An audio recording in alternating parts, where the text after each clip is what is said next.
Russia ইউক্রেনে পূর্ণমাত্রায় আগ্রাসন শুরুর পর থেকে এবার পর্যন্ত সবচেয়ে বড় ড্রোন ও ক্ষেপণাস্ত্র হামলা চালিয়েছে। দেশজুড়ে ছুড়েছে ৮০০রও বেশি ড্রোন ও ডজন খানেক ক্ষেপণাস্ত্র।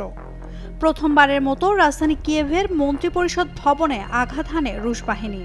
এছাড়া দুটি আবাসিক ভবনও ক্ষতিগ্রস্ত হয়েছে। রবিবার ভোররাতের এই হামলায় ৪ জন নিহত হয়েছেন। হামলার শিকার হয়েছে ক্রিভিরিও, দিনিপ্রো, ওডেসা, ঝাপোরিঝিয়া এবং ক্রেমেনচুক সহ একাধিক শহর। ইউক্রেনীয় বিমান বাহিনী জানিয়েছে রাশিয়া ৮০৫টি শাহেদ ড্রোন, ৯টি ক্রুজ মিসাইল এবং ৪টি ব্যালিস্টিক মিসাইল নিক্ষেপ করে। ইউক্রেনের আকাশ প্রতিরক্ষা বাহিনী ৪৪৭টি ড্রোন ও ৪টি ক্রুজ মিসাইল ভূপাতিত করতে সক্ষম হয়।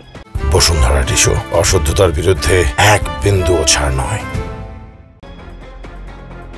বিশ্লেষকরা বলছেন রাশিয়া কৌশল পাল্টে এখন বড় পরিসরে ক্ষেপণাস্ত্র ও ড্রোন হামলা চালাচ্ছে, যাতে ইউক্রেনের প্রতিরক্ষা ব্যবস্থা ভেঙে ফেলা যায় এবং তার ঠেকানোর অস্ত্রভান্ডার শেষ হয়ে যায়।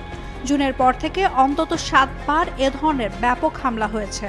গত জুলাইয়ে এক রাতে ৫৩৯টি ড্রোন হামলার রেকর্ড গড়েছিল রাশিয়া, তা এবার ছাড়িয়েছে।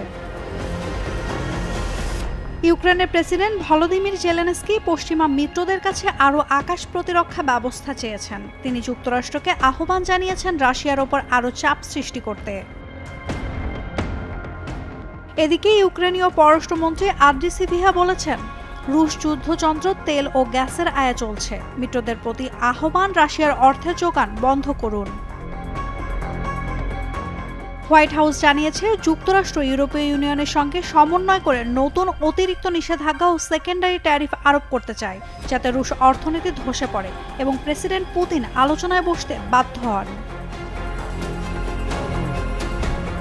ইতোমধ্যে ইউক্রেন রুশ ভূখণ্ডের ব্রায়ানস্ক অঞ্চলে দ্রুজবা তেল পাইপলাইনে ড্রোন হামলা চালিয়েছে।